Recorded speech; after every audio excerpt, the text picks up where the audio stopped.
Bom dia para todos. Na vida há coisas que a gente não pode deixar passar muito tempo, passar muitas horas. A gente tem que resolver naquele dia, né, naquela hora, naquele instante, naquele minuto, naquela manhã, naquela tarde, naquela noite. E há situações que você até pode esperar o dia seguinte para falar, para resolver. Mas na maioria das vezes, quando é para decidir alguma coisa, temos que resolver as coisas na hora, né? E como o futebol faz parte da vida da gente, o jogo de ontem entre Flamengo e Fluminense, lá em Cuiabá, também faz parte desse pacote de coisas que a gente deve falar logo, não deixar passar 2, 3, 5 dias para falar. E a fala é muito simples: Fluminense 4, Flamengo 0. Quando Paulo César Carpegiani, ainda no final do jogo contra o Bangu, informou que jogaria com time alternativo, nenhum rubro-negro e nem nenhum tricolor imaginava que fosse acontecer o que aconteceu, né? Quando o rubro-negro, ele até acreditou que jogando com a garotada poderia ser que ganhasse do Fluminense. O Fluminense é um time que ainda está em formação, está ganhando corpo agora, né? Fluminense que já havia perdido, né, para um time de uma camisa menor logo no início do campeonato. O Flamengo não tinha perdido ainda, mesmo jogando com um time alternativo, uma hora um time titular, outra hora o outro titular, um ou outro titular, mas o Flamengo vinha fazendo melhores jogos, tanto que estava invicto desde o ano passado no Campeonato Carioca. Então, certamente nem o rubro-negro nem o tricolor imaginava que fosse acontecer o que aconteceu. Mas isso é muito simples também, porque o futebol é uma caixinha de surpresa mesmo, está provado por A mais B, né? E há situações que fazem a diferença, né, na vida da gente. E no jogo de ontem não podemos deixar de levar em consideração um detalhe que certamente ajudou a fazer a diferença. Ou melhor, 2 detalhes. O primeiro dos detalhes é o Flamengo ter jogado com um time só de garotos. Ah, mas não importa, Flamengo... Tá, todo mundo sabe, o Flamengo não importa, para o Fluminense não importa, né, e para a história também não importa, porque na história vai contar que o Fluminense goleou o Flamengo por 4-0 no dia 24 de fevereiro de 2018, na terceira rodada do segundo turno do Campeonato Carioca. Se vier, vai vir um detalhezinho muito pequenininho lá embaixo escrito: o Flamengo jogou com um time alternativo, time de garoto. Mas não importa, é o Flamengo, é Fla-Flu do mesmo jeito, não muda de nome por causa disso, né? Fla-Flu é Fla-Flu. Joga o Flamengo ou o Fluminense com time alternativo, o nome não muda. É nisso aí que a gente tem que se apegar. E o outro detalhe que certamente fez a diferença é a experiência do Abel como grande treinador e como grande motivador. Tenho certeza absoluta que o Abel, na pré-eleição, motivou a equipe dizendo que o time deles só tem garoto lá. Nós temos garotos novos aqui também, né, mas a maioria de nós aqui somos mais velhos do que os que vão jogar lá. Se a gente ganhar esse jogo, não fizemos mais do que a nossa obrigação. Agora, se a gente perder, vão cair de porrada em cima da gente. Tenho certeza que o Abel disse isso lá. Então nós vamos para cima deles, vamos jogar para cima deles, vamos jogar para ganhar. Se fizer o primeiro gol, fazer o segundo, o terceiro, quantos der para fazer, para marcar na história de vocês e na história do clube. Entendeu? E o Fluminense foi para dentro de campo com sangue nos olhos. Entendeu? Eu não sei como é que vai ficar, como ficou a situação depois, né, na volta, já que o Fluminense e o Flamengo viajaram junto no mesmo avião. Mas deve ser esquisito, né, depois de uma vitória como essa, viajar junto no mesmo avião de volta, né? Eu não faço a menor ideia de como foi, né? Mas o Abel, na certa, usou isso aí. E não adianta querer desvalorizar a vitória do Fluminense. A vitória do Fluminense foi incontestável. Eu não vi o jogo, estava trabalhando ontem, não vi o jogo. Mas quando eu escutei dizer que o placar estava 3-0 no primeiro tempo, eu falei, uma coisa está errada, né? Porque num jogo entre duas camisas grandes, não é todo dia que acontece um placar como esse, não. Isso aí não é o cotidiano. Lá, uma vez ou outra, isso acontece, né? Goleada. O placar que mais acontece aí é 1-0, 2-1. Entendeu? Isso no mundo, né? Aqui no Brasil, então, aqui na América do Sul, então, aqui no Brasil principalmente, 2-1, acho que é o placar que mais vezes se repete em todas as temporadas, né? Então, o Paulo César Carpegiani eu vi a entrevista coletiva dele depois, um trecho da entrevista coletiva, e gostei muito do que ele falou.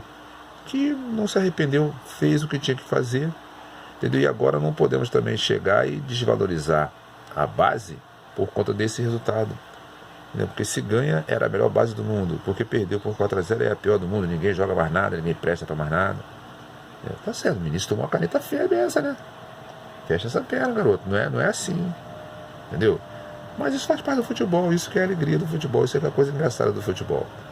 O placar de 4-0 só serve mesmo para os outros torcedores zoarem o torcedor rubro-negro. Já passou, já são favas contadas. O Flamengo deu de 4-0 no Madureira, o Fluminense deu de 4-0 no Bangu, o Vasco tomou de 4-0 lá em cima do morro lá, mas ferimentos leves para o Vasco. E para o Flamengo também foi tanto quanto ferimentos leves. O Vasco tomou de 4, está classificado, foi para a fase de grupo da Libertadores. O Flamengo tomou de 4 e está na semifinal do Campeonato Carioca. Entendeu? Não muda nada.